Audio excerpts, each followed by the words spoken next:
Communism বিপ্লব যখন হয়েছে তখন কতগুলো মানুষকে মেরেছে দেখেন, ইরাকে কতগুলো মানুষকে মেরেছে দেখেন, আফগানিস্তানে কতগুলো মানুষকে মেরেছে দেখেন।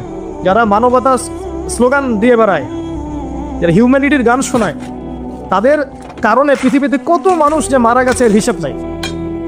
আর এই মালহামা এমন হবে যেটাতে 1/3 মানুষ যদি মারা যায়, বুঝতে হবে এটা কোনো প্রফেশনাল কনভেনশনাল যুদ্ধ হবে না, এটা নিউক্লিয়ার যুদ্ধ।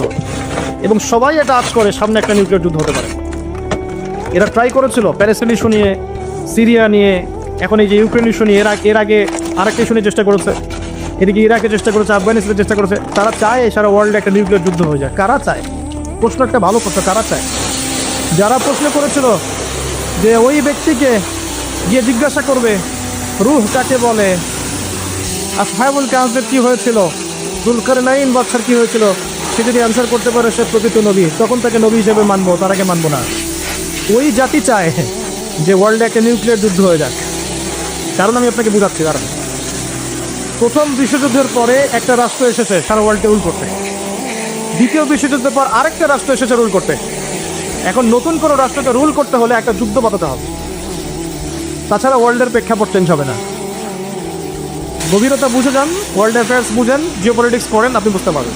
এবং এগুলো পড়তে হবে কোরআন সুন্নাহর চোখ দিয়ে, বাহ্যিক চোখ দিয়ে পড়লে বুঝতে পারবেন না। ওয়ার্ল্ড এদিকে যাবে, আপনার ম্যাসাকার একটা মালহামা আসবে। আমরা জানি প্রচুর মুসলিম মারা যাবে, প্রচুর, এই মহামারী দিয়েও এবং ওই সব আজাদ গজবেও। আল্লাহ পাক মানুষ কমিয়ে ফেলবেন, অল্প মানুষ থাকবে, আল মাহদির সাথে অল্প মানুষ থাকবে, বেশি মানুষ থাকবে না। এবং এটা সুখবর নয় আমাদের জন্য, তিনি আসছেন, দুঃখবর আমাদের, জানেন, সুখবর নয় কিন্তু আমাদের জন্য যে হ্যাঁ উনি আসবেন সব ঠিক হয়ে যাবে, এরকম নয় বিষয়টা।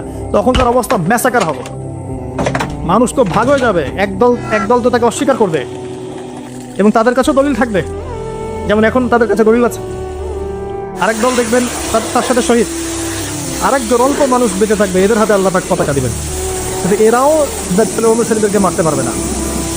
দাজ্জালের ফলোয়ার্সদেরকে মারার জন্য আল্লাহ পাক ঈসা আলাইহিস সালামকে নামাবেন পৃথিবীতে, এখনো তিনি বাকি আছেন। এখনো শেষ জামানার সবচেয়ে গুরুত্বপূর্ণ চরিত্র হচ্ছে ঈসা আলাইহিস সালাম, তার হাতেই মাসিহুদ দাজ্জাল মারা যাবে।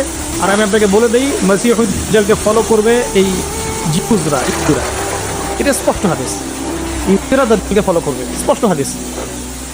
এখন আপনি খেয়াল করে দেখেন, বিগত 100 বছর না, বিগত 2000 বছরে ইহুদিদের কোনো রাষ্ট্র ছিল না, কোনো রাষ্ট্র ছিল না। লাস্ট এই 70 বছর রাষ্ট্র পেয়েছে।